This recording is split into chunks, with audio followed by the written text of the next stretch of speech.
really want to play with Sparkle again. That was really fun. I wonder if there's any other games he likes. Not really. Really? Yeah, I've talked to him about it. That's like the one he really plays. Like, avid fan for many years, which is, what is the whole thing? That one Grand Theft Auto has seen 3 consoles now. That's fucking true, yeah. Turn the page, wash your hands. And you turn the page, you wash your hands. You see, this would have been the thing. Cut it and throw it back there. I don't know. I mean, we can still do it. You can just lead us in again. This is Tommy. This is Jacob. This is Tommy and Jacob's mixtape.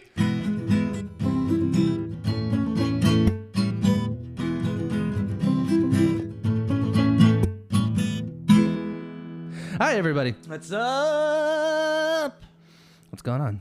Not a whole lot. I think that one little sip of Red Bull is actually hitting me pretty hard somehow. I was talking to them, but yeah, cool, awesome. Oh. How are you doing? Yeah, what's up, buddy? Yeah, I'm doing good. I'm excited to do this Christmas year. Christmas segment. Happy early birthday. Oh, thank you. I mean, yeah. Oh my god. Oh, that tasted like Jack in the Box. Did you have? Yes. Okay. Like today? Yeah. Okay.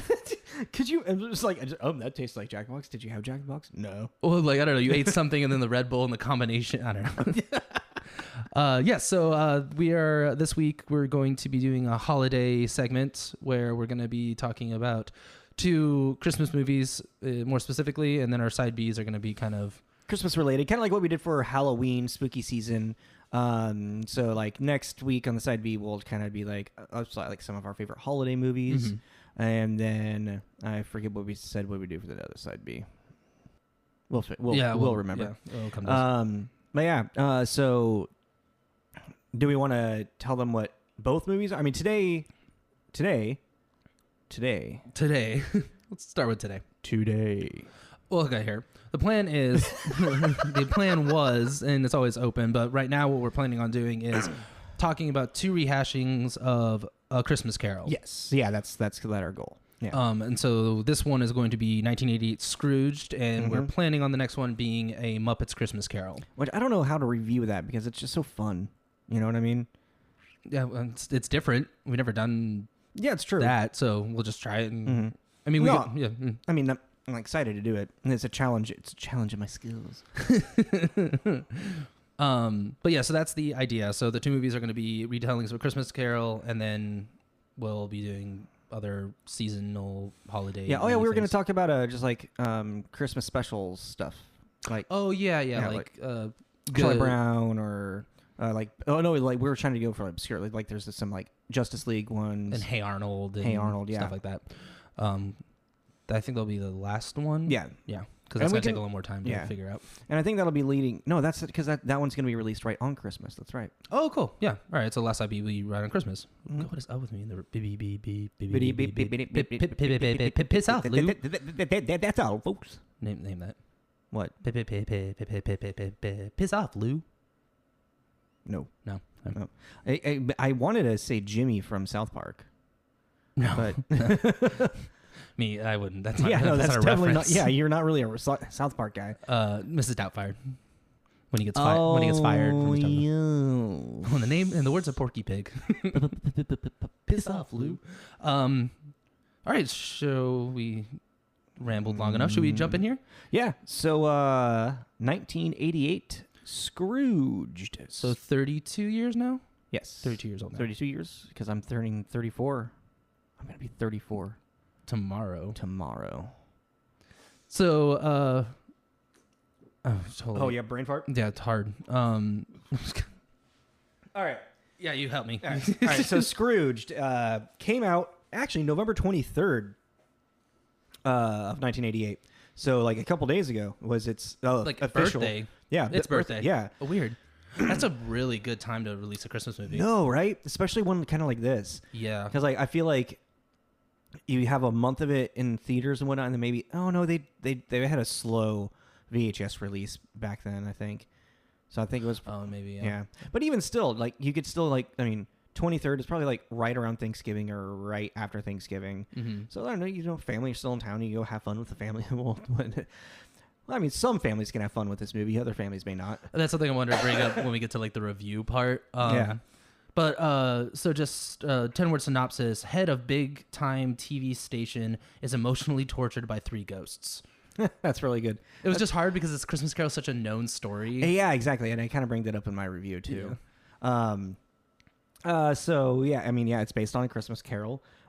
It was directed by one of a director that I always forget that I fucking love. Yeah, once I saw the His titles, list. I went, "Oh man, this guy's been around for Ever. And then there's one title specifically that I was like, "Oh yeah, no shit." Lethal Weapon. Yeah.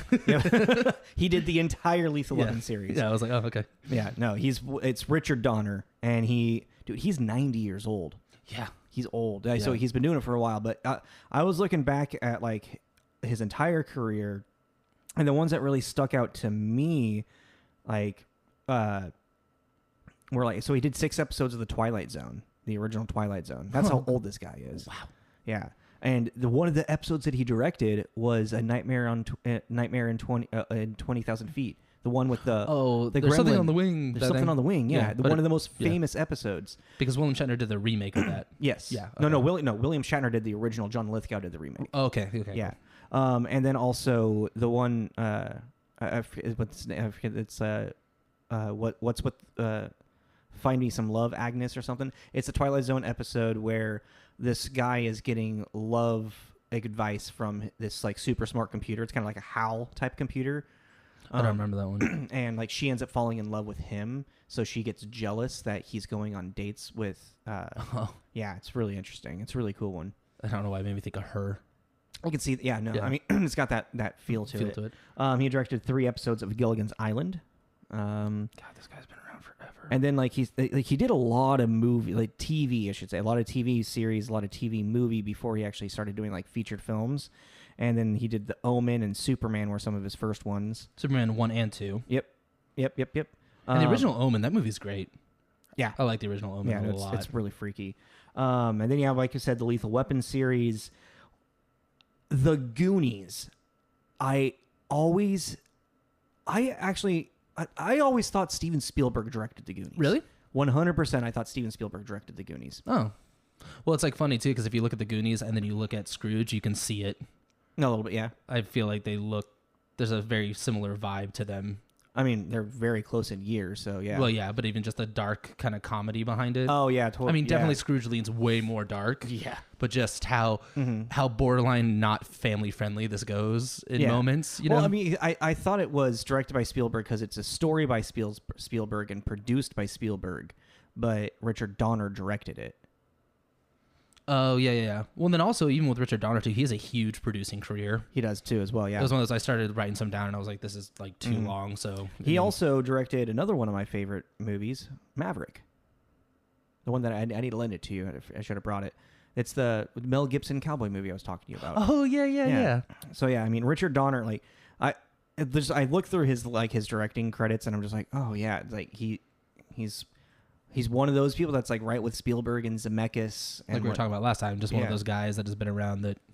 I mean, until I see his name, I forget about him. No, exactly. Which is kind of a shame, but... I mean, it's crazy. But like, also, like, I know if you were to talk to a film, another film buff, be like, bring up Richard Donner. Like, if you would have asked me like, oh, do you know the director Richard Donner? I'd be like, oh, yeah. It would just like, my mind would just jog. You'd be like, oh, yeah, no, I totally know who he is. But I never really think of a go-to for him, you know what I mean? It's like when we're talking about... Well, it's weird too, especially with you with Lethal Weapon.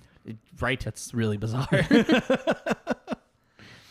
And then writers were Mitch Glazer and Michael O'Donoghue. And Mitch Glazer seemed to have had a lot of like writing stuff. Michael O'Donoghue, he was a writer for Saturday Night Live for like a long time, like 15 years, 15 years? 75 to 81, where he had different like that was when he was head writer. No, it was like scattered. Yeah, well, it was 76 to 81 that he was, I mean, when you're the head writer, especially during that time, for the history of SNL, you're putting on a lot of hats. Oh, So I see. and even kind of now still. So like Michael Che and Colin Jost are the head writers right now for Saturday Night Live. And I'm pretty sure they also like they have a lot of like producing credits and like they just end up wearing a lot of hats. But he was just a writer on SNL for about like 10, 15 years. Like he did like 5 years before. Well, yeah. And it's just like what's good, kind of important, I guess, about that is this is kind of like an unofficial SNL reunion. In a weird way, yeah. Throughout the movie, there's a lot of people that like Carol Kane, yeah, Bill Murray, obviously. I mean, those are really the only ones that I can think of that were on SNL, other than the writing of Michael O'Donoghue. I haven't. We'll get to it. There's a note in here. I can't remember where it is. To jump back to that, but even with Mitch Glazer, what I really kind of enjoyed is he was the writer and producer for A Very Murray Christmas. Oh, that's right. Yes. Which is one of my favorite Christmas specials, and it's just funny because it's also Bill Murray he's one of the most charismatic people that I think I've ever really watched on television or on TV. Really one of the most charismatic people like I've ever seen like watch perform. But with in a way that is I can't describe. It's like there's a charisma to him that is just so natural and strange in a way. I mean, he's him and Chevy Chase. No, I was gonna say him and Jim Carrey are what is it? Two birds of a feather. What is it? Two birds of a feather? Is that the expression? Two peas in a pod? Sure, yeah, let's go with that. They're two peas in a pod in the sense they're completely different. Yeah. But they're very much like birds of a feather birds of a feather flock together. But it's like the two peas in a pod in the sense of very much and a lot of directors have said it is when you get either of them on set, you let go of the reins and you let them play. Yeah, you let them do what they want in a lot of ways. And both Bill Murray and Jim Carrey are very like that in a very different way. I guess like the biggest thing is I think like Bill Murray comes off very much more sarcastic and Jim Carrey comes off more zany. Yeah, that's a good way to really put it. Yeah. You know? Yeah, especially because like, we'll get to it, but that scene when he gets out of the elevator when he's found his new lease on life. Oh, with Bobcat? Yeah. It's just all like Bugs Bunny bouncing off the walls, dude. It's so good. He's totally lost it. But yeah, it's just kind of a cool little history. And also with Michael O'Donoghue, he wrote was one of the writers for Tarzoon, the American version. What's Tarzoon? That really raunchy. We were sitting one day talking about it. We weren't recording it, but Tarzoon, it's like a really raunchy. Oh, is that the one with Tarzan comic? The really like adult animated dancing penises. Yeah, the dancing penises. Which Bill Murray's like the narrator of that. Oh, I didn't know that. I just thought that they both had very interesting relations with Bill Murray throughout the years. All right, yeah. I just thought that was funny. Don't watch Tarzoon. Or watch it. Don't. It's not worth any. Don't take. We're not space in your brain. recommending it, but we are. I'm not. I watched it when I didn't need that in my life. It's a very interesting time in animation, that's for sure. But did you recognize the orchestration for the music? Seriously. La la la la la yeah, la yeah. la la la la la. Oh God, yeah, I did. Do you not like Danny Elfman? I have hit and miss. Okay. It just it really goes on my mood, just because a lot of the time I just think of that College Humor when Tim Burton makes a movie. Oh yeah, that's what I think of. Like, yeah, that's fair. Yeah, because sometimes it's because that's the thing is because we were talking about a while ago is I didn't really enjoy Danny Elfman and I love Oingo Boingo and I like his music, but a lot of the time with his scores, it's kind of the same. It just becomes kind of the same. Yeah. Like some movies it's really rad and some movies it's just kind of like. I mean, it fits Tim Burton's aesthetic perfectly. Yeah. It worked really well for Men in Black. Yeah, okay. I was gonna say like Batman. The first Batman movies is awesome. That made the theme of the movie. Men in Black was really great. There's certain ones that really stand out, and there's a lot of ones that just Flubber's kind of weird. He did Flubber? Yeah. I haven't seen that long enough. I can't in so long I can't remember. But there are certain ones that kind of stand out, and then some just kind of go into that's Danny Elfman. I kind of felt like this was kind of just maybe not. I don't know. But yes, Danny Elfman did the music. Yes. I just like he's one of my favorite music producers of all time. Movie music producers, composers. Did you find any interesting facts about the movie? You mean like goofs and stuff like that? No, I mean, so like, well, I mean, so I'll just go into like what I just like. I was just like, I've been trying to like not just like worry, like not just like do like review, but also like dig into like little like fun things you don't know. And like apparently this was Bill Murray's after like 3 years or 4 years. Oh, you mean stuff like that? Yeah. His hiatus. Yeah, because he did Ghostbusters, and it was such a rough time for him on Ghostbusters. Just like this, like because it was. I mean, Ghostbusters was a just block big Hollywood like type movie. That Yeah. And it just like it wore him out so hard that he wasn't sure if he wanted to go back into acting or performing. And so this was him coming back into acting.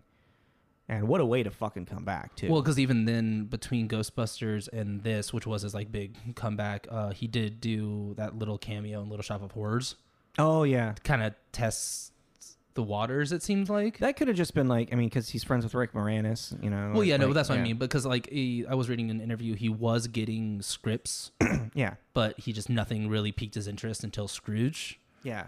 But yeah, I mean, Little Shop of Horrors was just like a fun little thing he didn't have to commit to anything really big. Because even what's kind of interesting with him jumping into Scrooged, he was basically alone in the sense of like Ghostbuster. He had an ensemble. There was 4 of them. Yeah. It's like he was, and he was the driving force of this. Yeah, film. and he was quoted saying it was just really bizarre because he always had other cast members to fall back on. What's really interesting about especially like SNL alums, they have like because they understand the importance of an ensemble so much. Like Chris Farley has even said like he would always prefer to be more of the side character or like the supporting character in a scene than to be the main driving force most of the time, because it gave him more freedom to explore and have fun. You know, he could like get in a quick jab about something or fall over, you know. And you think you're saying that because as the leading force, it's part A, part B, part C. You have to make it to these certain points. Yeah. And so it's more restricting, less loosey-goosey. Yeah. So then, but like him and like, well, like Farley and Spade, like they were best friends. So like they worked together so well because of they had that ensemble idea behind them. And that's a huge thing. Like just a lot of SNL, like Dan Aykroyd is big about it as well, about like ensemble improving and just working and whatnot. So that makes sense that he would say that. Yeah. I mean, another little fun thing is all the Murray men are in this movie. Oh, really? All of them. Dad and his 2 brothers. Oh, crazy. Who are they? Then do you know? They're his family. Well, they play his family. His dad plays his dad. One of his brothers plays his brother, and the Joel Murray. That's his dad. That actor. Yeah, I didn't know that either. That's his dad. What? Yeah. What is his name? Brian Dale Murray. Yeah, that sounds. Brian Doyle Murray. Holy shit! And it's once you know that, you look at him, you're like, oh, I kind of see it. Yeah. Especially, I didn't know Joel Murray was his brother. Who is Joel? I didn't know that guy was an actor. Really? Oh, really? I can't think of anything else I've ever seen him in. He was in. What was that really weird movie? Well, we'll get to that. Yeah. But yeah, that was just kind of cool, fun little thing. He just threw his like entire family in there. And again, like never would have thought they were brothers until you know it and you look at them and you go, totally see it. Yeah. Like you line them up, you're like, okay, cool. And I definitely think Bill's the oldest of them all because they're pretty much babies in that. I mean, I guess I guess we could have maybe gotten into this before we talked about Scrooged, but I did have like, I mean, do we really need to talk about A Christmas Carol? I mean, I wrote just for reference. Yeah, because how about just like quickly, if nobody knows what A Christmas Carol is? Yeah, if you've lived under a rock your entire goddamn life, as it is truly probably the most popular Christmas story of all time. Yeah, I mean, yeah. So the full title is A Christmas Carol. In prose, being a ghost story of Christmas. Written in 1843, and like the biggest thing kind of about this story that was kind of interesting, this was really during a turning point for Britain when they were changing all their Christmas traditions into what would now be the norm. Yeah. Like this was a turning point. Like before there weren't Christmas trees really. Yeah, no, they started taking over. The introduction of the pine or fir or whatnot. Which were expensive trees in England at that time. Yeah, very expensive trees. And I mean, I guess we don't really have to talk to it because I mean, there's over about 24 different adaptations. You've seen. I have like made a short film of like that's retelling a Christmas story when I was in high school. Oh, really? Yeah, That's cool. yeah. Because I mean, I actually, so it is it. Even though I've never like actually read it all the way through, it's my favorite Christmas story. I think we should read it. Yeah, no, I got the PDF of it. Cool. And, Yeah, I just downloaded it too. But yeah, for those who know, Ebenezer Scrooge. Yep. Cold-hearted man that hates Christmas and hates humanity. Bah, humbug! And everything about it. Gets warned by past his dead. How do you word this? His dead old friend, his best friend and business partner. Marley and Marley. Or is there just one? There's just one. It's just one. Just the ghost of Marley visits him. The ghost of Marley, his old business partner, visits him and warns him that if he doesn't change his way, he will end up dead and alone, like he is basically. Ebenezer Scrooge. Sorry. You will be visited by 3 ghosts. Yeah, so he gets visited by 3 ghosts to change his way. Merry Christmas. This podcast is over. I'm out. But yeah, okay. So that's the. Do you want me to read a passage from A Christmas Carol? I got it open. It's actually it's just the first page is really funny. Sure, actually, go ahead. It's gonna be really hard. I might just have to do it in a British accent because it reads like it's a British accent. Actually, well, it's a British book. So. Old Marley was dead as a doornail. Mind, I don't mean to say that I know of my knowledge what there is particularly dead about a doornail. I might have been inclined myself to regard a coffin nail as the deadest piece of ironmongery in the trade. But the wisdom of our ancestors is in this simile, and my unhallowed hands shall not disturb it, or the country's done for. You will therefore permit me to repeat emphatically that Marley was dead as a doornail. It's kind of funny. Yeah, no, it's not a satire, but is it supposed to be funny? Yeah, it's supposed to be kind of lighthearted. I always thought it was supposed to be really serious. No, I mean it's like it's a tale of redemption. It balances out, you know. Yeah. Okay. I mean, yeah, the opening line is Marley was dead to begin with. Like, Marley was dead to begin with. There is no doubt whatever about that. The register of his burial was signed by the clergyman, the clerk, the undertaker, and the chief mourner. Scrooge signed it, and Scrooge's name was good upon change for anything he chose to put his hand to. I was like, are you seriously going to read the whole thing over again?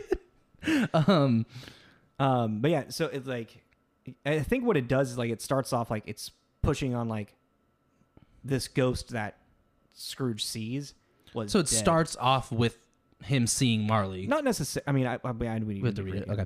Yeah. But yeah, so this is a classic. It's A Christmas Carol. It is the classic Christmas story that has been redone more. I mean, more times than we can probably really count. Yeah, more times than it needed to be. I mean, even in like in what is Matthew McConaughey and Ghosts of Girlfriends Past.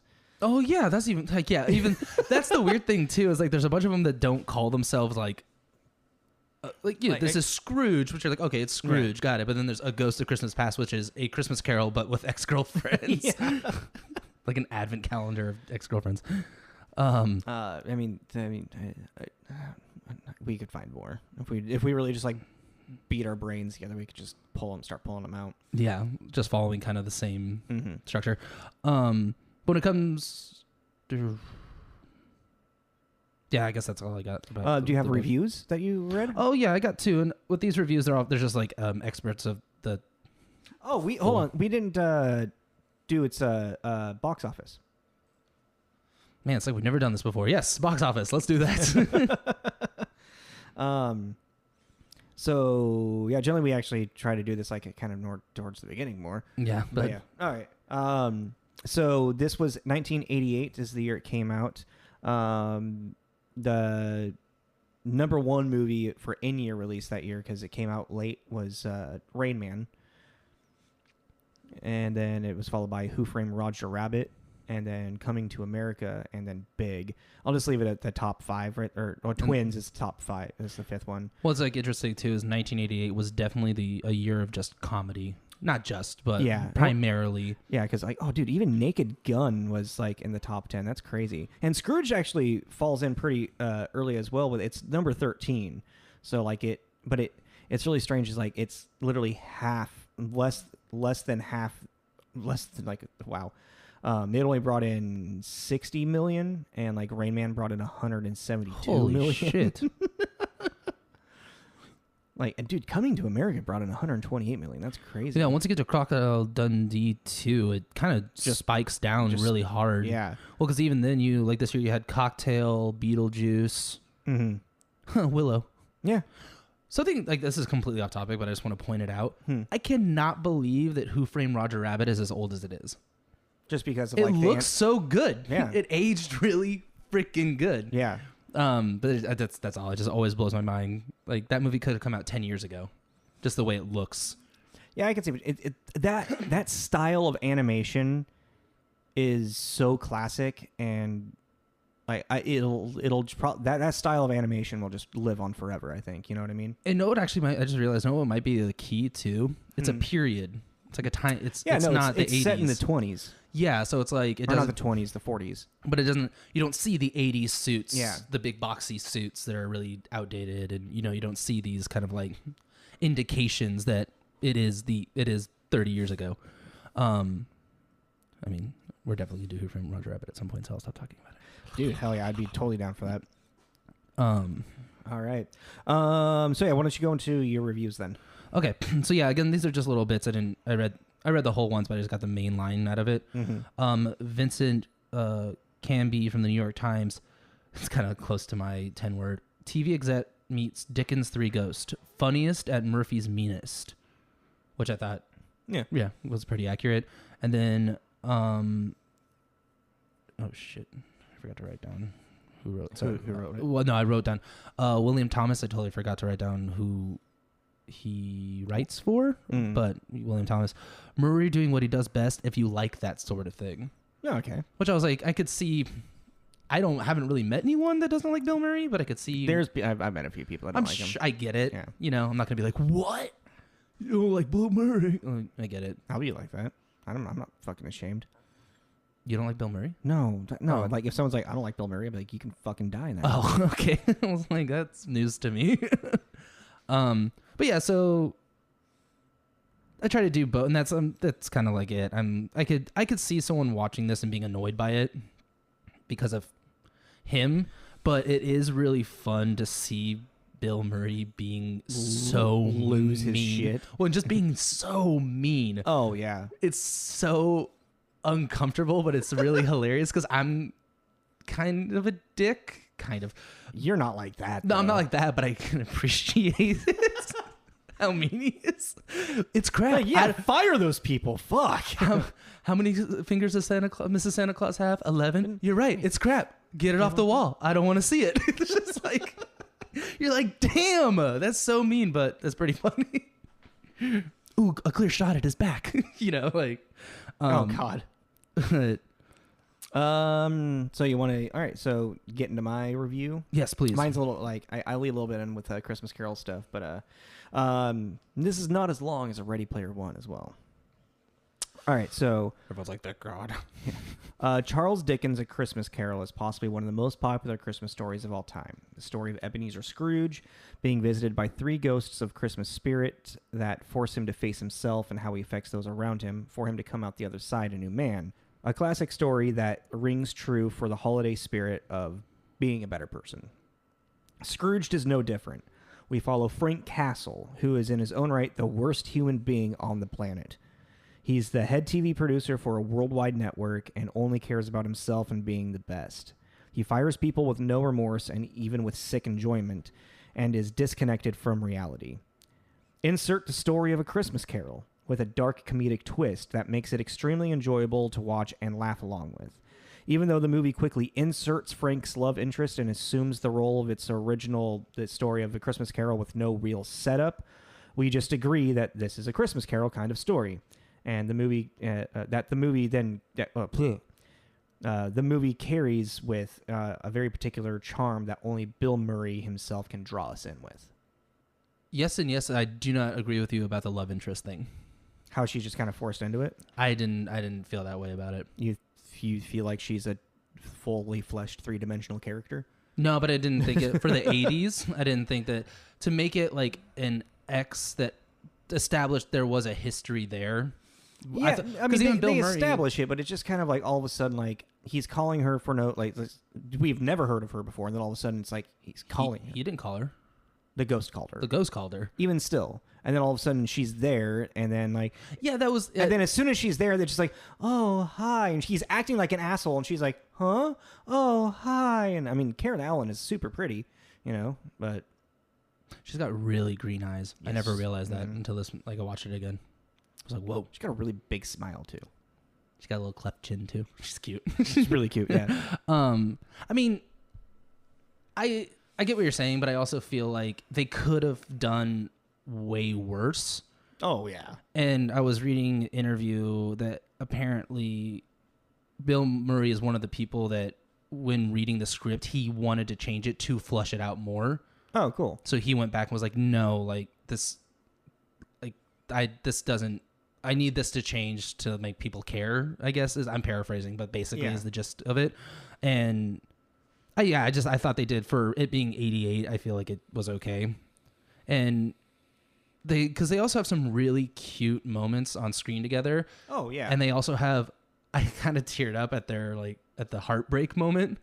Oh, when he that has actually some great imagery to it as well. Yeah, that was I looked over and I was like, oh my God, this is really sad. Even though it's just kind of like a very rushed, it's a rushed script, part of the script. Yeah. Where how she's just like, well, we had dinner reservations, and he's like, well, can you just be selfish? Not be selfish for once? Like, whoa, dude, where's this coming from? Yeah, he definitely has some emotional issues and doesn't know how to word But as he kind of and then how he just blocks out where she's like, we need to take a break, and he's like, okay, well, I'll call you later. That's the thing. That's what was heartbreaking about it, is that she they're miscommunicating so hard that he's misinterpreting. She's being very clear what she's saying, but she's basically like, I am ending this years long relationship. They were together for 3-4 years, something like that, yeah. And I am ending it, and he just kind of has this nonchalant okay, so her heart is literally breaking. He has no reaction. It's Christmas Eve. She's planning on going to their friend's house. He's not going to be. It's the whole thing. But then the whole thing is and then he puts on the mask of television again, that what he's been hiding behind, and runs off in his dog costume. Frisbee. And then, but what was great is as she slowly backs up, the door closes on her, and it's literally it's the door closing on them. I know. And it was just that was good. I teared up. I was like, this is so sad. That was good. That was a really... I wrote that specifically in my notes. I'm like, that was some great imagery right there. Really that was really good. That was really good. Richard Donner, you know what you're doing. Well, since we're kind of you kind of want to jump, since we kind of just jumped in there. You can jump around, So that scene, obviously it takes place during the Ghost of Christmas past. Well, should we talk about his Marley? Yeah, I mean, let's bring up his Marley, because I feel like his Marley was forced as well. That's what I say. I feel like we just kind of accept that this is a Christmas Carol story because. But what do you mean it's forced? Because so in A Christmas Carol, we have set up at the beginning of the book that I just read the first page on.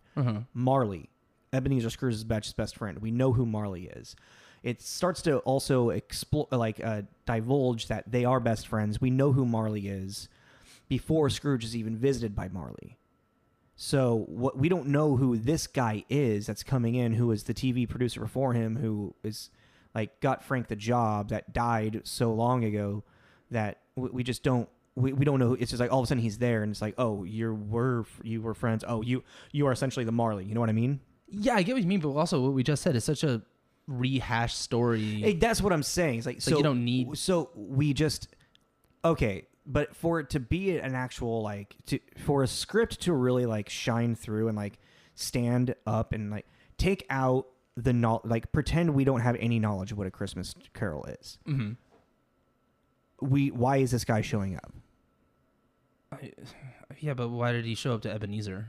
Because Marley was trying to. I'm not following. It's what I'm trying to say is because you said is. We just accept that it's A Christmas Carol because we know the Christmas Carol. We know the way that its format works. So we're just... So you're saying taking out the context of the Christmas Carol, the script wouldn't make any sense. You'd be confused. Yes. Yeah, I guess so. But it's especially at the beginning, because it would just be like this random ghost just showing up. You don't know why this ghost is here. I mean, it's just kind of a thing out of like left field, you know? Yeah, I mean, I wonder too, and because there's no setup on like who this ghost is until you see the ghost, and the ghost and Bill Murray, Frank Castle, like them together, like say who he is.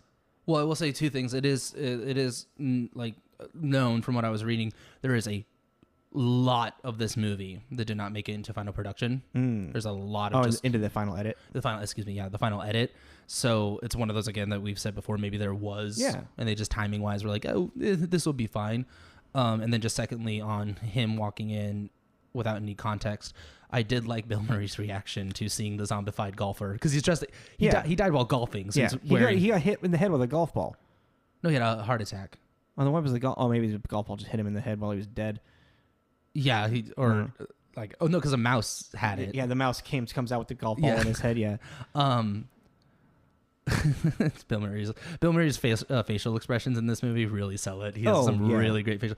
But I do like he just pulls out his pearl-handled little revolver. Ba-ba-bam! Ba-bam! He just doesn't even... I just thought that was... Just starts unloading on him. I'm like, I feel like that's a pretty natural reaction to a zombie walking. Yeah, that would be pretty... Yeah, no, you would just be like, die! Yeah. Die! But it's like, he's going, ba-bam! Ba-bam! He's making the noises for it. Oh, was he? I didn't catch that. It's going, bang, boom, bang! Like...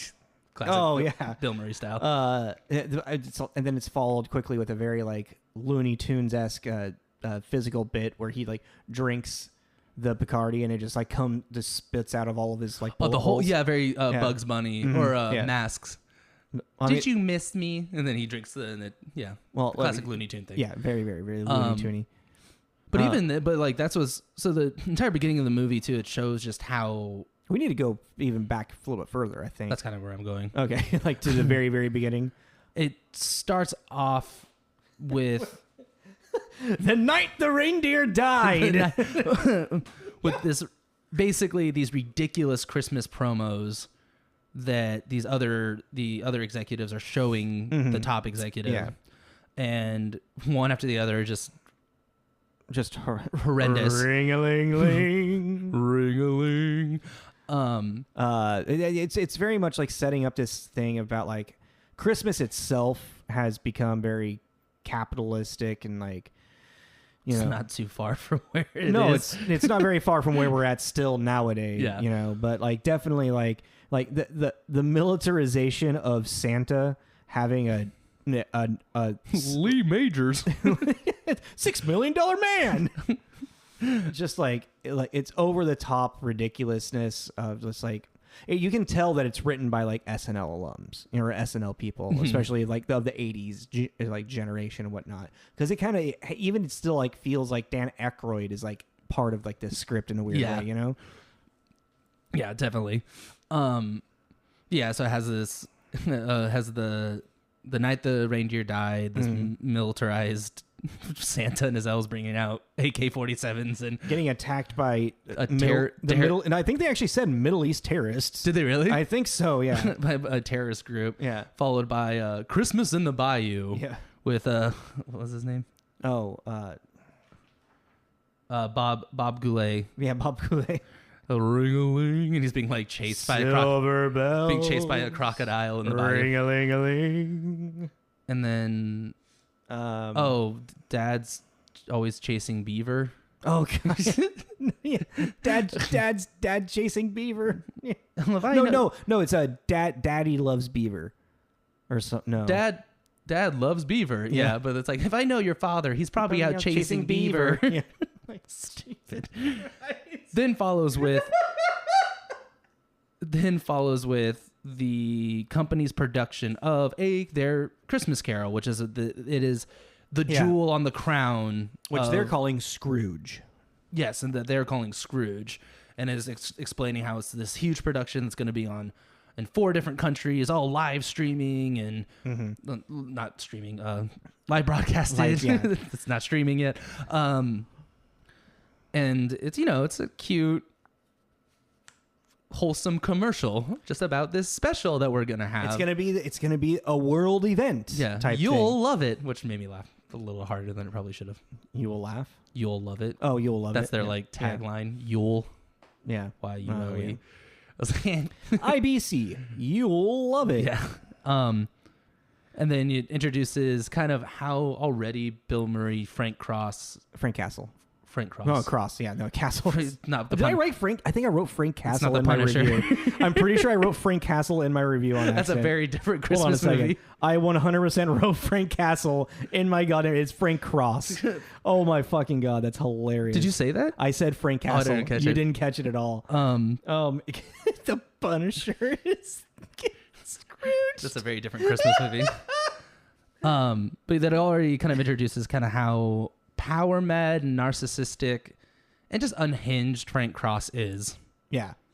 And how upset he is with this promo, leading into what he would show as his promo. Yeah. And do you want to walk us through exactly what God. that promo is? It's like heroin, terrorists. It's fear mongering at its best. It's 100% fear mongering. It's like this will like all these horrible things will happen if you don't watch this year's Scrooge. And that's like his whole point is like, put the fear in the people, everybody. Where's the fear? why do you always go Nick Cage? I don't know. You have to be so terrified to miss it. He wants them to be so scared because, Which then a woman actually has a heart attack and dies. Which he just thinks it's the whole any publicity is good publicity. Yeah, exactly what he says. Like, any publicity is good publicity. He says like, you can't pay for this kind of publicity. Yeah. It's a good setup with him and his secretary. Mm-hmm. Yeah, so I was going to say assistant secretary. Yeah. And that's when what you were saying earlier when he rips off the picture on the wall that her kid drew. What is that? That's Santa Claus and that's Mrs. Santa Claus. How many fingers does Mrs. Santa Claus have? Grace. Her name's Grace. Yeah. Grace, how many fingers does Mrs. Santa Claus have? 11. Yeah, it's crap. Get it off the wall. He just rips it down and starts crumpling it up. After having her fire Elliot Loudermilk, who's played by Bobcat Wolfgate. Which I love. Dude, he's so funny. He's so funny. But only because he fires Elliot for just having an honest opinion about how his ad is terrifying. Yeah.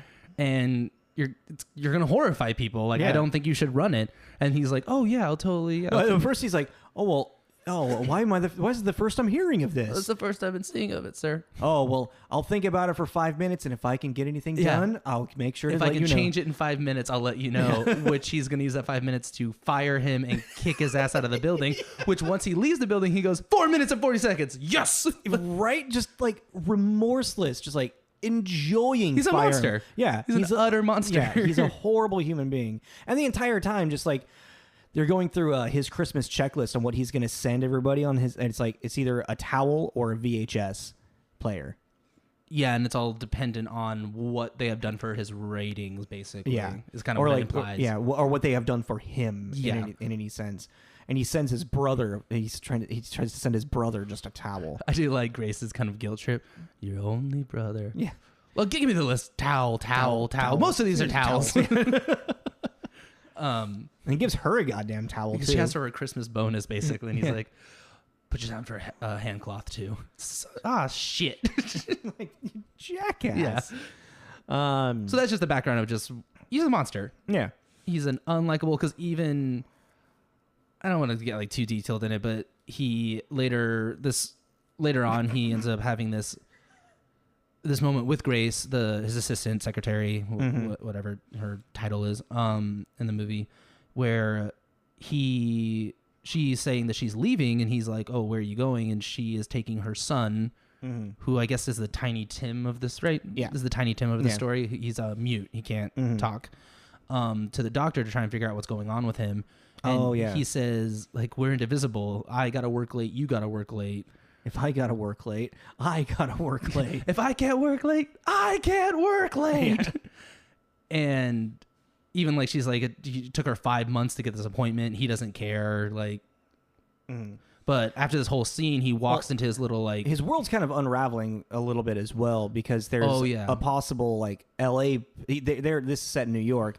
There's a possible like L.A. producer or TV executive coming in that he feels like is going to try and push.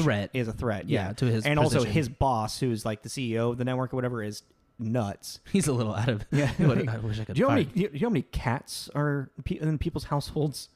I'm sorry, sir. Cats. Yeah. 48 billion.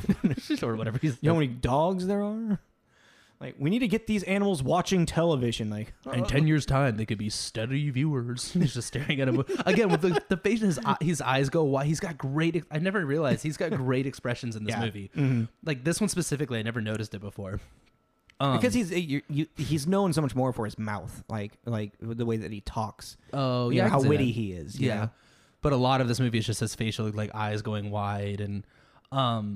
but after he has this whole freak out to his to Grace, he goes into his like office where his little like private gym is, and his brother's on a little exercise bike. I forgot about that. Yeah, and he's trying to invite. Yeah, and the brother's like, "You're kind of being mean. You're kind of mean to her too," and he says, "You know what they say about treating someone bad on the way up?" And he goes, "Yeah, you get to treat them bad on the way down. You get 2 chances to rough them up. It's really great." And then if you look up on the border of the window, it says Cross, which is his last name. Mm-hmm. Definition: something to nail people to.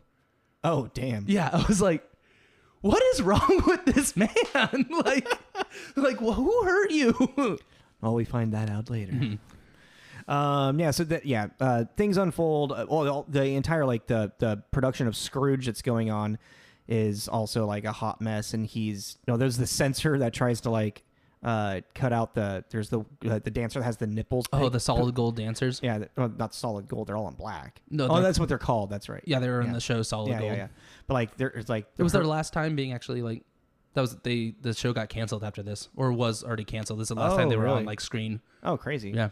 But yeah, censor. It's really interesting. The censor kind of like has like its own like comedic bit throughout the entire movie, which I think is kind of like a reoccurring character kind of thing. Yeah, and I think it's kind of just like a little stab. Like it's the writers, they wrote in this censor to just get beat up because they're like, screw the censors type thing. That was actually really amusing.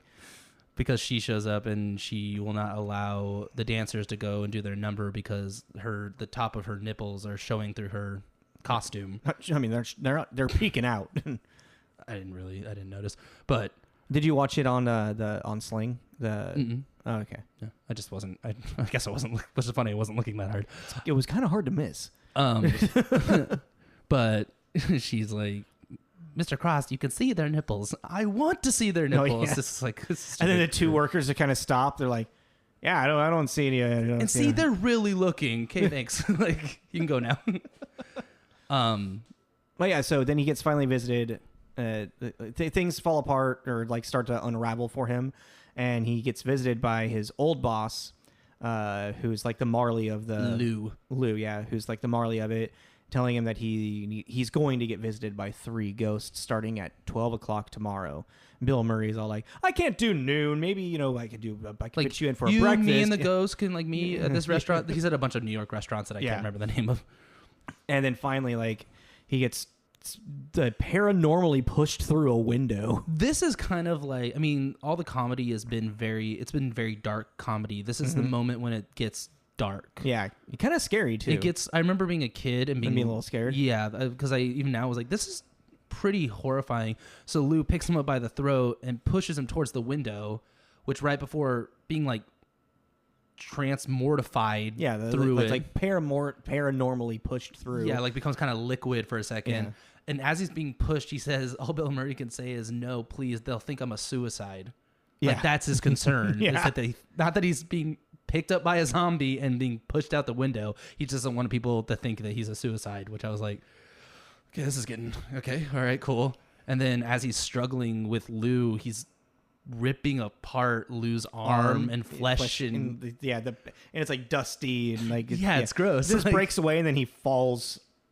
Well, you would assume to his death, but then he just like wakes up back in his office as if he like in his chair, like screaming, still like horrified, thinking he's falling, but he's just lying in his chair. Yeah, and then he gets up and he looks around his office, and obviously there's no evidence of this interaction that he had with Lou, What, the golf ball? Yeah, but well, there's evidence like I think like his gunshots were still there. I think like the office was still kind of torn apart, wasn't it? Mm-mm. Oh, really? It was all back to normal. Oh, like all the crazy. bottles that, Oh, like okay. the Bacardi and stuff. Well, that he and then broke. like the phone started to dial for Carol, right? Claire.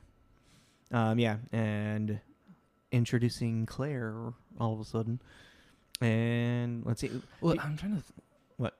Well, because with A Christmas Carol, the whole missing love, the old love, is a part of that. I don't think it is. No, I really thought it No, was. I'm pretty sure A Christmas Carol is just Ebenezer Scrooge. It's him going through the journey of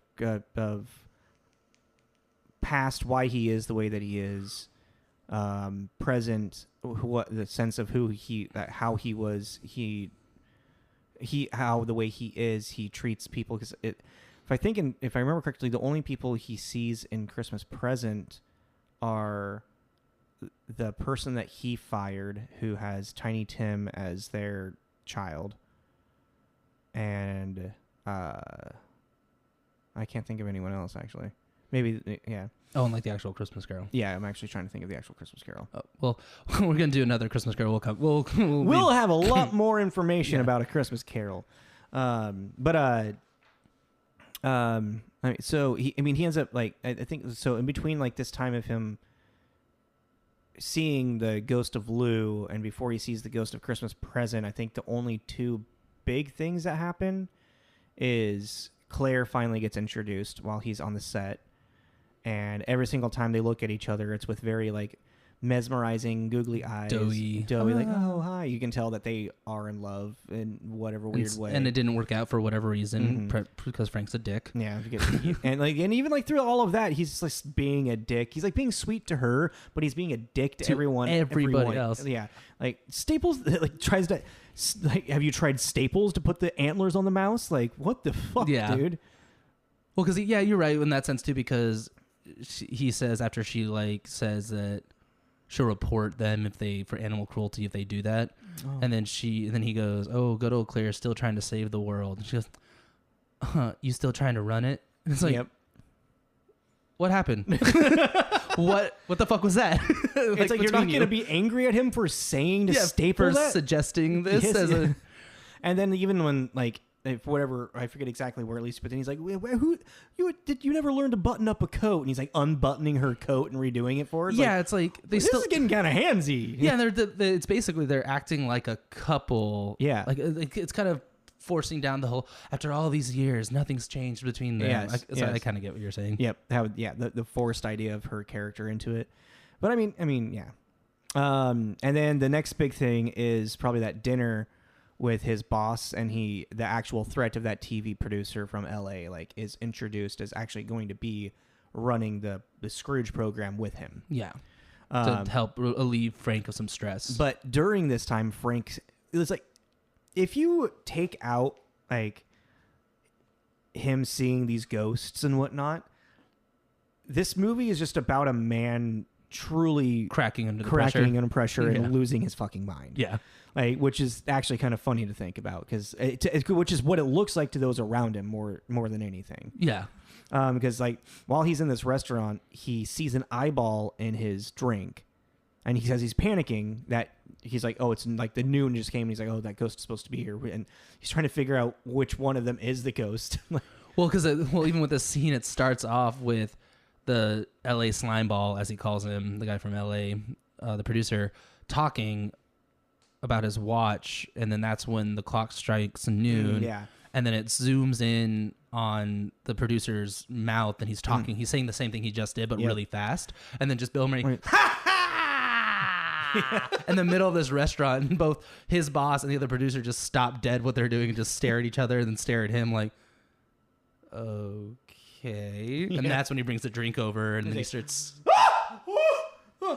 And he's just pointing at it with his eyeballs. He's just like kind of like gesturing towards the drink. And the waiter's like, I am so sorry. I'll take this away. Yeah, it's like the waiter keeping his cool, like, yes, you like, but that's not the highball you ordered, I guess. I don't know what's going on. Like, Bill Murray had some really solid freakouts in this movie. And then he sees the waiter like across the table on fire.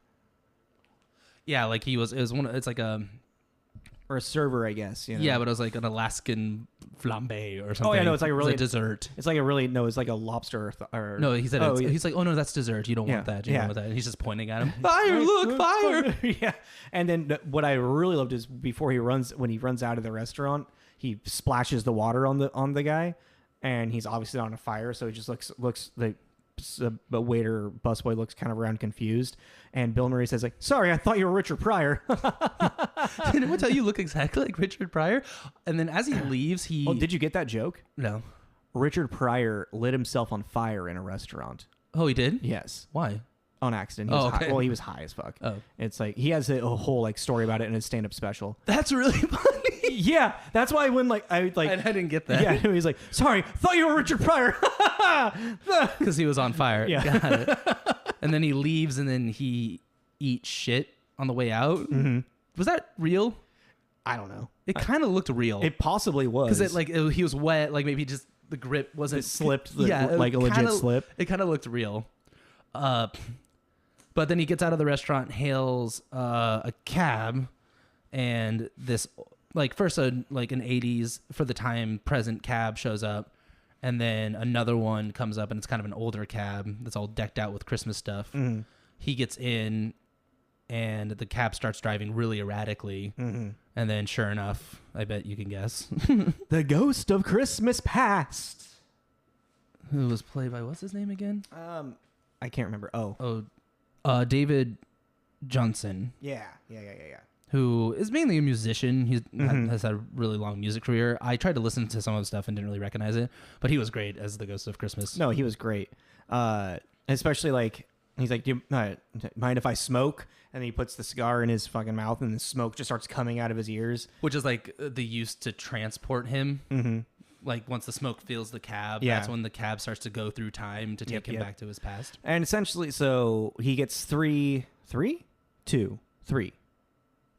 Visions, Yeah, so it's him with his parents. parents. Oh, it's a couple actually. Now that I remember it, him with his parents, where his dad bought him some veal for Christmas, Because and he's a dick too. Yeah. So that's kind of implying where he gets this bah humbug kind of mentality. well, and not, I mean, it's like he never knew how to celebrate Christmas. Yeah. Because Christmas at his household was nothing. Yeah. And then he cries for seeing his mother, but it's actually not his mother. And then what is it? And the next one, I did tell Fallon, I was like, when he's like claiming that he won't cry, I'm like, Mm-hmm. take any person, put them in a flashback when they're like 5 with their mother, they are going to cry. Well, you heard you heard the joke what who Christmas Past said, right? Oh, about Attila the Hun. He was like, "Yeah, that's what Attila the Hun said," and then he saw his mom, just Niagara Falls. Yeah. And then when he does start crying, Niagara Falls, Frankie Jr. or Frankie Angel. So there's that, and then he meets. I think the next one is at the Christmas party. Then Yeah, isn't it? then he sees young like intern him. Yeah, young intern him, and he's working on Christmas, and his boss is like, "Dude, you see what's going on? It's like, a party. Have you yeah." noticed that? And then shortly after that, which leads to him leaving where to meet Claire. Yeah, and it's the meet cute. You see the actual meet cute of them, which actually is kind of cute. It was cute, and it kind of shows their meeting, and then how what their Christmas relationship was like together, which was cute, and they just celebrate it together. They get how he buys her knives. It also kind of like establishes that he's never been good at Christmas. Well, something about the knife thing though that I thought was interesting. That's an as seen on TV product. Oh, really? Oh, yeah. So it's like because even when He's everything that he knows is in the world of television. yeah, because even when he's telling memories to the Ghost of Christmas Past, everything he's saying that he lived through was all the episodes. memory. That's right. All memories from yeah. Yeah, and even in his adult life, he gave his girlfriend something he saw on TV. Yeah. You know, Well, I mean, it's also like he established at the beginning of the movie that he's the youngest head TV producer in that job that's ever happened. and there's a reason for it, basically. And then he goes into the was it Frisbee? Frisbee? Yeah, Frisbee the dog. It's a bone. It's a bone. So loud.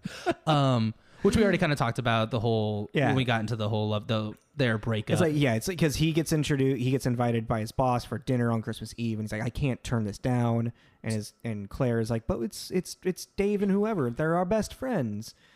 Basically, the Ghost of Christmas Past thing becomes their love arc. is kind of shows like, okay, it shows him as a kid, but then it mainly becomes, this is how they met. This is the middle of the relationship. This is the end of the relationship. This is what happened. Okay, that's kind of which then moves quickly into which will move quickly into Chris's present.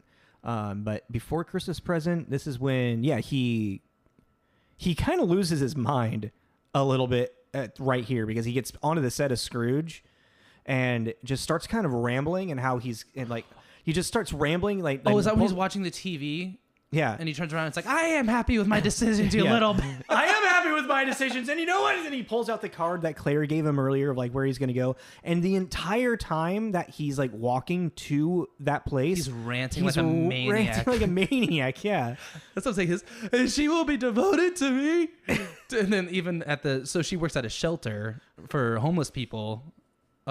So when he walks in and he's just ranting and raving about how, like, even when he walks in, he's like, when I want a wife, I'm going to buy one. Like, he's just losing it. And like everyone kind of gathers around him thinking that it's a homeless person just having a mental break. One of the employees walks up and is like, oh dear, we have another wily one, and puts a blanket around him. It's like, no, he's just losing it. And then so there's the homeless people that he talks with, and then he finally sees Claire again. And this is kind of like a really This was weird. How he kisses her. Did you notice that? No, I didn't notice that, but this whole scene was weird. Oh, how the homeless people are like, Richard Burton, give us like that. I felt that was kind of. Did you notice who one of the homeless people was? The woman. Yeah, I did recognize her. It's the mom, the gangster mom from Goonies. Yeah, yeah. I was like, hey, look, it's her. I can't remember what her name is. No, I just meant like. They have this they have this really quick rekindling and this really quick falling out. Yeah. It was weird. Their entire relationship is rushed like that. Yeah. And then what does he say? Like, people are going to try to like scrape him off the bottom of your shoe, step on him and scrape off the bottom of your shoe. No, he just says, do yourself a favor and scrape him off, because two of the employees come up and start saying how they're having all these issues with running the home. And Bill Murray is basically like, I won't wait for you to finish your job. I want to take you out to eat and have a date with you. Come with me now or don't come at all kind of mentality. Right. Yeah. And then he then just kind of freaks out on her. Yeah. For her being like, just give me a minute and I'll come with you. And he's like, you know what? Take all the time you want. Do yourself a favor, Claire. Scrape them off. If you want to save someone, save yourself. Yeah. And then that's when she says, that's a good attitude to have on Christmas. And he says, bah humbug. And he walks out. Yep. It was just a really weird kind of spiral moment of the relationship. Yeah, I mean, for the character, I guess kind of makes sense, you know. But yeah, I feel it's definitely just like a kind of a forced moment to move the script forward. Mm-hmm. Yeah, probably. And it's something that's also definitely they want to reestablish Carol or Claire. I keep saying Carol because Carol Kane plays the Ghost of Christmas Present. Okay, that makes sense. Yeah. Well, because the ghost thing happens like pretty quick back to back at this point. Yeah, they're happening pretty like there's like little like segments that like lead into what's gonna like happen next and whatnot. Because when he leaves the place, then Herman, one of the homeless people, asks him for $2, and he's like, I forget what he says, but he just doesn't give him $2. He says something like, I gave my last $2 to Liz, find another chump. Oh, that's right, because he's still playing into the bit that they think he's Richard Burton. Yeah. And so when he gets back to the set, the studio, that other TV producer has started like take control of things because everyone likes him better. Yeah, because he's actually nice. Yeah. And giving them like an hour lunch break and shit. Yeah. Being an actual, human being, following union rules. Oh yeah, that's when you see like a lot. That's when Buddy Hackett is really on screen. Oh yeah, yeah. He's the one playing Ebenezer in this production, which I thought was like, hey, look, Buddy Hackett. That's funny. And then Carol Kane comes in as the Ghost of Christmas Present, and how did I describe her? A crazy and violent fairy. Which is funny because this entire interaction while she's taking him through these the windows to see into these other people's lives, she is just beating the shit out of him. And she's actually doing it. Like she was actually hitting Bill Murray. Yeah, they wanted that, and apparently even Carol had a couple breakdowns on set. She felt bad about it. Because she would literally like they wanted it to be as authentic as possible. And Bill was just like, yeah, dude, let's do this. Well, because even that scene when she grabs his bottom lip and pulls him down. Oh yeah, there was one of the takes he didn't lean forward enough and she pulled back too hard and she actually broke that like piece of his skin. like little damn, she pulled it too hard. Like she beat the shit even when she hits him with the toaster. I don't know about okay, that. I was like, dude, man, she did some pretty horrible things. No, to I don't him. know. I think just the slapping and stuff like that. I mean, the slapping that makes sense. Like the kicking in the balls has to have been like it's like keep down with the padding or yeah. something. But basically, she just kind of abuses him the entire time. But that's what makes it funny is like that's her way of teleporting him. Like, I'm so sweet.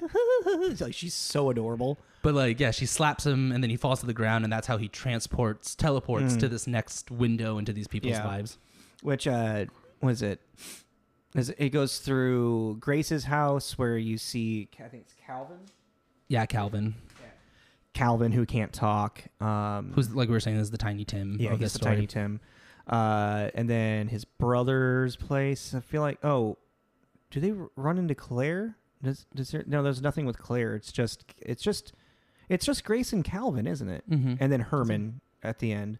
Oh yeah. So yeah, it shows because the brother earlier in the movie invited him to this Christmas party and he didn't want to go, and it just shows kind of this warm fun. They're playing games, close friends. Yeah. What he's missing out on by being such a douche. But it's also like if you look, like you can tell like the house is like whatever where they live is there. It's also under like some type of renovation. Mm-hmm. Like there's not a lot of like decoration other than like a Christmas tree. Yeah, it's kind of like a unfinished loft kind of feel to it. Which also maybe shows that maybe his brother doesn't have much money and Frank isn't helping him out at all. Not giving him a VHS. Yeah, no, yeah, that's right. And he gets the VHS. And then, my ex-secretary gave you that. Yeah. Yeah, I think like the saddest moment of it all is when like the Ghost of Christmas Present just like drops him off and like after hitting him in the head with the toaster. Yeah, after hitting him in the head with the toaster. Oh look, Frank, what's this? It's a toaster. The beep hit me with a toaster. God, I love a girl with spirit. He's like under the walkway, the crosswalks of like New York. Yeah, he's like in one of those grates that you see. Yeah. And one of the homeless people that were at the shelter. That he asked him when he asked for the $2, he's like, "Can I have $2 to heat my place?" Yes, and he wanted has a little space heater. Mm-hmm. And I think he just wanted like $2 for like some oil. Yeah, like some gas to put into it. Mm-hmm. And he sees Herman, is his name, is frozen to death. Yeah. And it kind of Frank kind of has like an actual like human moment there. He gets that angry sad. Yeah. Where he starts yelling at Herman about how he should have stayed with Claire because he would have been like safe with Claire. You would have been warm. You wouldn't. Yeah. And then he kind of has a freak out of because he kind of stares into Herman's eyes that are just frozen open, and he has this like little smile on, and then he has this kind of freak out where he's like, "I need to get the hell out of here." And then he finds a door, kicks it open, and then poop, he's back on the Scrooged set. He's back on the Scrooged set. Yeah. And then the TV viewer's like, Who is that? Who's that? Who would he got to throw out of here? And then it's so like, Jesus Christ, it's Frank. Oh my God, Frank, where have you been? He grabs the cane, is trying to hit him with it. What I thought was funny about this too, like I kind of realized it at this moment. I'm like, you'd be so confused because this guy would just be teleporting. Right? Like, you'd be like, at least in your perspective, you'd be like, he's been behind the set for how long? Like, how long has he just been standing there? And nobody saw him? Yeah. He's like, how many stagehands were back there? Like, yeah. What the hell? It would just put you through the loop. Yeah. Like, where is this dude coming from? So before we go into Ghost of Christmas, there is that great moment where there's the person that's actually dressed for the Ghost of Christmas future in the show. So yeah, Bryce, the LA producer, is like, let's get him up to his office where we can kind of keep him because he's clearly unhinging. And then they take him to the elevator. Yeah, and there's a guy in a Grim Reaper costume, and Frank just loses his shit. And if you watch this, you look out for it because there's another one of those moments. When he freaks out, he jumps and puts his arms on each side of the elevator before he falls to his knees, he totally knocks Grace in the face by accident. Oh, really? Yeah, like Oh, wow. yeah, like just where his arm is coming up, he totally whack. And you can tell. I'm like, ooh, that looked like it actually hurt. Jesus. It was one of those you couldn't plan that. Yeah. Like, okay, put your head just right here so it looks like he hits. That'd be a weird. Thing to put in there. So we start to get introduced, like the Ghost of Christmas Past, that really cool scene of it, like coming in on the television monitors. Oh, with the skeleton hand coming to grab him. But then Elliot Loudermilk, who through this entire movie, there's like little like comedic bits, like physical bits of like how his life is falling apart since he got fired. His wife left him and took this kid. He's becoming a complete drunk. Yeah. And he comes in and he has a fucking shotgun, a double barrel shotgun. Like, yeah. And is just going off on Frank, like, I'm gonna kill you type thing. And Frank's like, I promise you I'm having a worse day than you. Well, that was just a really, like, again, a really dark but really funny moment, just because also Bobcat and his voice, it's almost super hard to take him seriously. Telling you once, telling you twice. My wife left me, and then she took a little baby daughter. Pow! And then I've been spending my time blind, stinking drunk. And he's just popping off shells left and right. Like, I just love his singing as he's like, that's terrifying. Yeah, right. Someone coming at you with a shotgun about checking off their list. Who's naughty or nice? Santa Claus is coming. So, like, right at this moment, he's getting closer and closer at the end of the song with the shotgun. It's going to be the kill shot. And then the elevator doors open. Yeah, he's, like, leaning up against the elevator doors. They open. He falls in screaming, gets up, and there's the actual Ghost of Christmas future. Which he thinks is still the guy in the costume. Like, what are you doing up here? And then the ghost is getting really close to him. He's like, back it up, man. What do you say? That might work with the ladies, man. Yeah, they work with the ladies, man.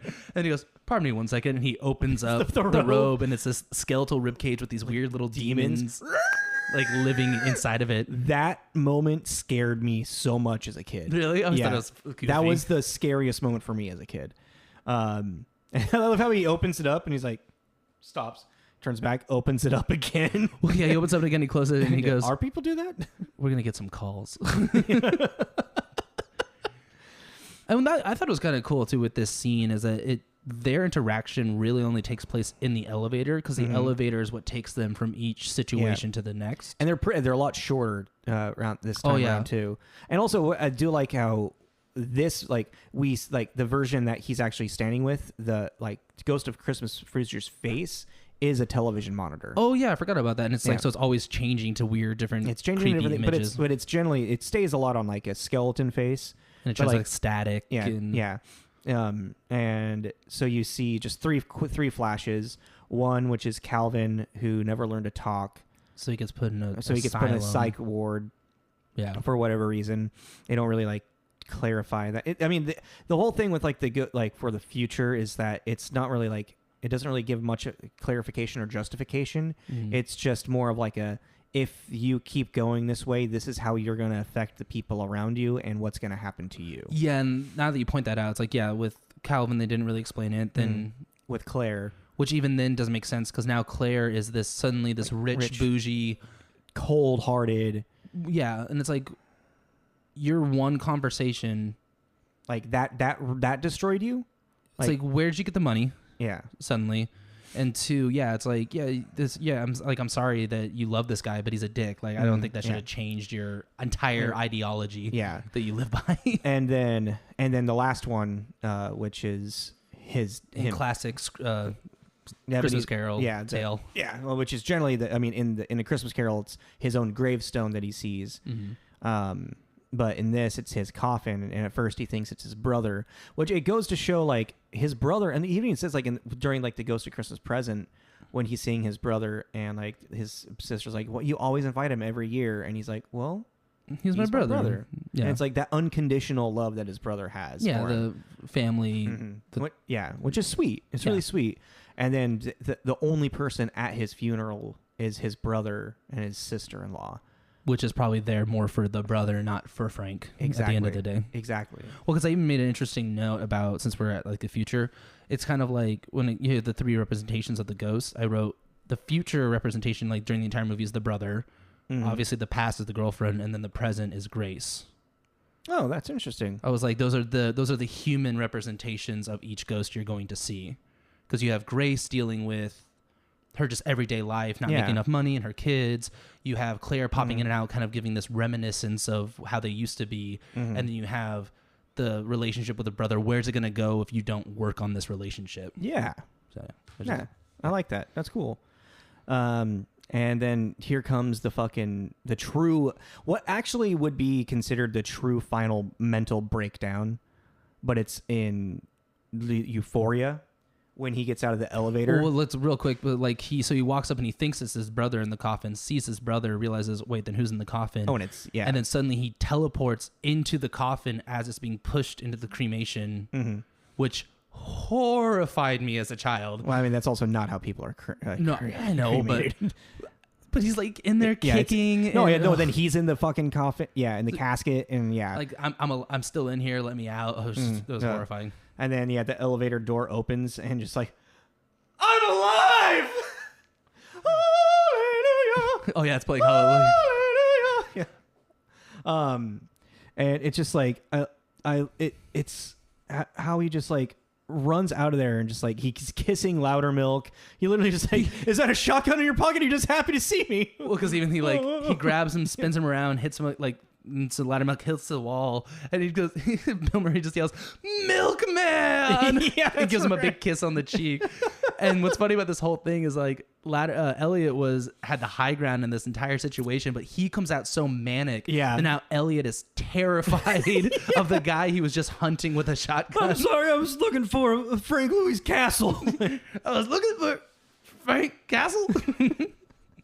And essentially, I mean, so Frank and Loudermilk just hijack the end of the Scrooge production for Frank to just kind of like have his new lease on life monologue. It's a manic moment. Like it's so weird because like when you see someone have like a mental break, you don't really think of it being like in a state of like happy euphoria, you know? And this is truly a man that's had like a huge like revelation. Like I guess like having a mental breakdown and having an extreme like huge revelation, like a eureka moment could possibly like it's like two sides of the same coin, you know what I mean? So to see this man just like having this huge episode of just happiness and just whatnot was really interesting because like it is a mental breakdown, but it's for the better. You know what I'm trying to say? No, I just see what you're trying to say, but also there's a part of me that found this whole monologue scene, and I kind of go back and forth with it, but I kind of found it disingenuous. Yeah, I didn't. It's a little forced, right? I feel like it's very much a forced like happy ending type thing, but it has a good amount of physical gags in it that are just kind of fun and enjoyable. Like the censor that like essentially jumps on like kind of rapey. Really forces herself onto the other TV producer. This is escalating quickly. Yeah, and she just looks over at him like, oh. She's licking her lips. She's all bandaged up. Yeah, it's like, oh Lord.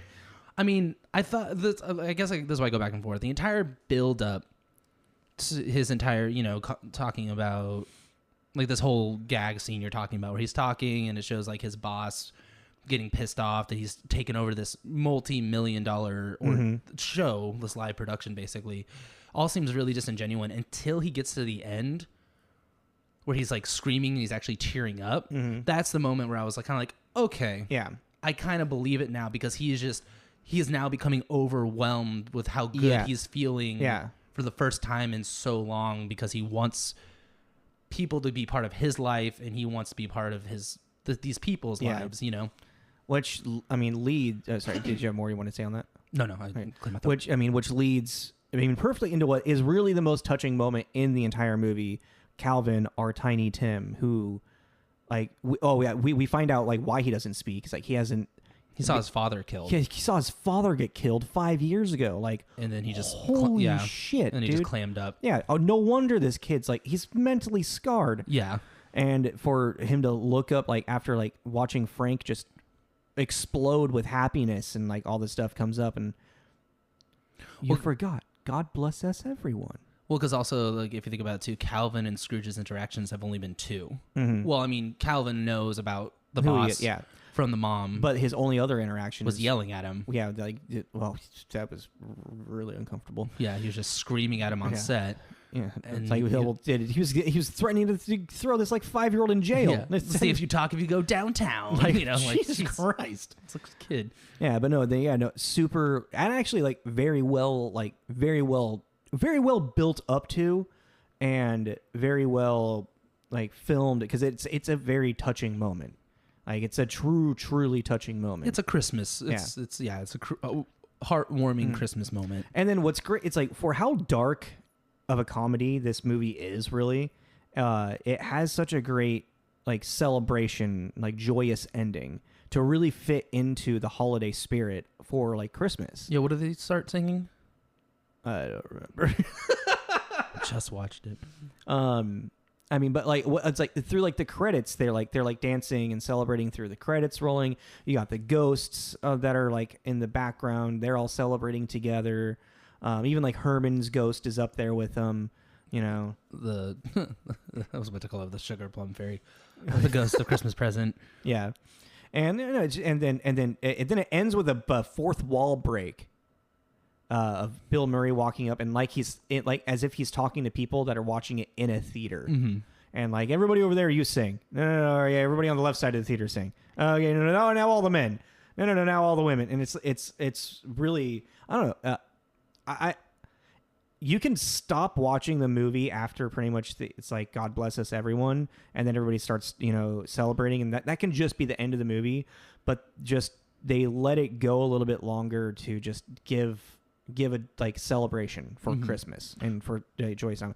And I'm not really a big Christmas guy, but I like this. Yeah. Well, also, like, if you don't watch until the very end, you don't hear his little Easter egg. Bill Murray. Oh yeah, when he's feed me, or what do you say? Feed me, Seymour. Feed me. Yeah. Because he was in the Little Shop of Horrors. Yeah. Which we could touch base on. So yeah, I mean, it's a great movie for Christmas, in my opinion. I mean, it's definitely not for. I mean, it was perfect for my family. Like, it was a family movie for me. Yeah, I was gonna say I wouldn't consider this like a lot of reviews, like from people, just normal people, were saying like this and that, and I was really uncomfortable watching it around my 8-year-old. It's like, well, you need to know your 8-year-old. Yeah. It's like, obviously your like 13, 14-year-old can watch this, but this is not a sit around family movie. It's weird that you say 8-year-old, because the friend that I was talking to last night, he was just telling me about how his daughter just recently found Dan Aykroyd and Bill Murray, and has been in love with them, watching like the old Ghostbusters and like their older stuff.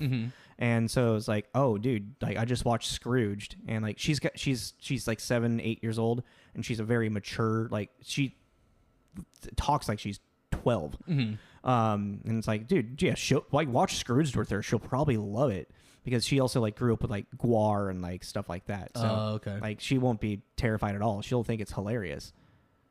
You should tell him to have her watch Three Amigos. No. I think she would probably, if she likes those guys, she'd probably dig that one. Yeah, it's definitely a specific type of family. Yeah, it's like me. I watched this as growing up too, but I mean, it depends. Like, if you got your kid desensitized enough, then they won't mind it at all. I mean, I think I watched it for the first time when I was like 8 or 9. Yeah, I was too. Yeah. I mean, and again, like I was saying earlier, certain scenes definitely freaked me out, but I watched a lot of freaky shit. I was still a kid, so it still scared me, but it's fun. It's definitely one of my top Christmas movies. It's good. And at some point, we'll actually make our final list. I think that's next week. We'll have we'll have more of a final list of our top. I think that's kind of it. I think that's all we kind of got. I mean, I will say Bill Murray carries this movie. Yes, I mean, Richard Donner's a great director, and I love pretty much everything he's done. But Bill Murray, I mean, you can tell that this is a Bill Murray movie. Yeah, very, very much a Bill Murray movie. I mean, it is kind of cool to see, like we were saying earlier, it is cool to see him run on his own. And we get to see that. Oh, dude, I want to watch. I kind of want to rewatch Groundhog Day. Oh yeah, I haven't seen that in a while. It's so good. Speaking of dark Bill Murray comedies, yeah, that's a really funny one. But yeah, I think that's anything else you wanted to add? No, I think that's about it. We've gone a little longer than some of the other podcasts, so we should definitely call it a day. Yeah, sorry about that, guys. But listen to us. It's not that much longer. No? No. Okay. We're maybe like 10 minutes over our normal time. Oh, okay. Yeah. Well, then we'll cut it off here. Thank you very much. Thank you, everybody. Happy holidays and have a good night. Yay.